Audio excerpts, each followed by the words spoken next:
Please don't forget subscribe to the channel and hit the bell to get notified of new daily videos. My name is Caleb Thorne, and for most of my professional life, having a common first name hasn't been an issue. I work for a large, prestigious financial institution, and the occasional misdirected email from someone mistaking me for another Caleb is just a part of the daily grind. You forward it, you CC the original sender on the correction, and life moves on. Most of the time. Then came Kyle Brent. He wasn't a close friend, just a coworker in a different department whose name, particularly his first name, was so similar to mine that our company's ancient email system often got us confused.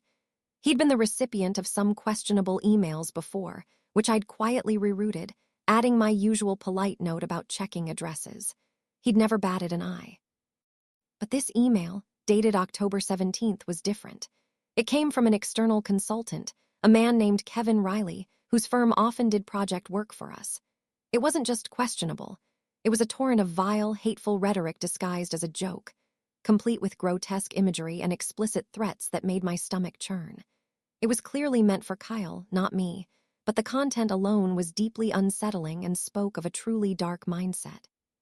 It also contained explicit, thinly veiled threats about Kevin's private collection and how easily accidents happened to those who crossed him.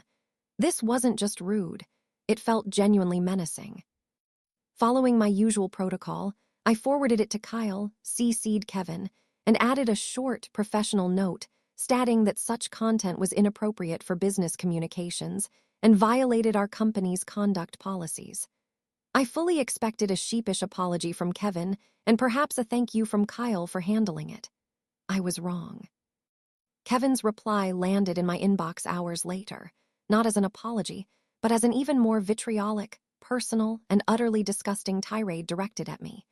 He accused me of being a snitch, a virtue-signaling busybody, and dismissively used language that was truly beyond the pale, reiterating his threats in an even more direct manner.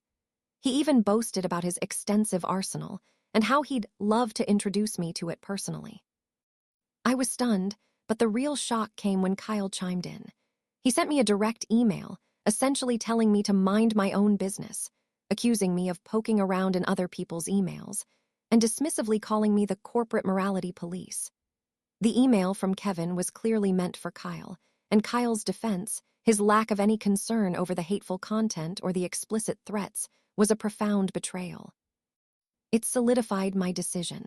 This wasn't just about a misdirected email anymore. This was a direct threat, a hostile work environment, and a profound failure of judgment on Kyle's part. My plan was meticulous. I gathered every single piece of correspondence, the original hate-filled email, Kevin's double-down, threatening response, and Kyle's dismissive email telling me to back off. I printed them all, highlighting key phrases and timestamps. I wasn't just going to HR to complain. I was presenting a dossier of severe misconduct, a clear violation of our inclusive workplace policies, and a tangible threat to employee safety. I walked into the HR office, not angry, but with a cold, clear resolve. I laid out the timeline, calmly explaining the identity confusion, the nature of Kevin's emails, and Kyle's complicity. The HR manager, Ms. Davies, looked increasingly grave as she read through the printouts, particularly the threats. She immediately involved the ethics committee and our legal department. The next day was a blur of meetings. I recounted the story for HR, legal counsel, and the head of our corporate ethics committee. They deemed the threats from Kevin to be serious enough to warrant immediate action. Our company had a strict policy against any form of harassment or threats, especially from external partners, and we had business ties with Kevin's firm. By the end of the day, I was informed that Kyle Brent had been terminated, effective immediately, for failing to report a serious threat and for contributing to a hostile work environment. His dismissal was quiet but swift. I was, for the first time in years, the only Caleb Thorne at the company. That was satisfying, but it wasn't the end. The ethics committee then reached out to Kevin's employer. There was a tense conference call, which I had to be a part of, where I detailed the contents of Kevin's emails again. Kevin's company, eager to protect their reputation and their contract with us, swiftly cut ties with him. I later learned through an internal memo that Kevin Riley's consultancy was immediately terminated, and he was blacklisted from any future work with our institution. But the true justice came when Ms. Davies informed me that, due to the explicit and repeated threats involving Kevin's arsenal, local law enforcement had been notified. His name, his threats, and copies of his emails were now part of an official police file. I don't know what, if anything, came of that investigation, but the thought of Kevin having a permanent mark on his record, his collection potentially scrutinized, was a source of profound satisfaction.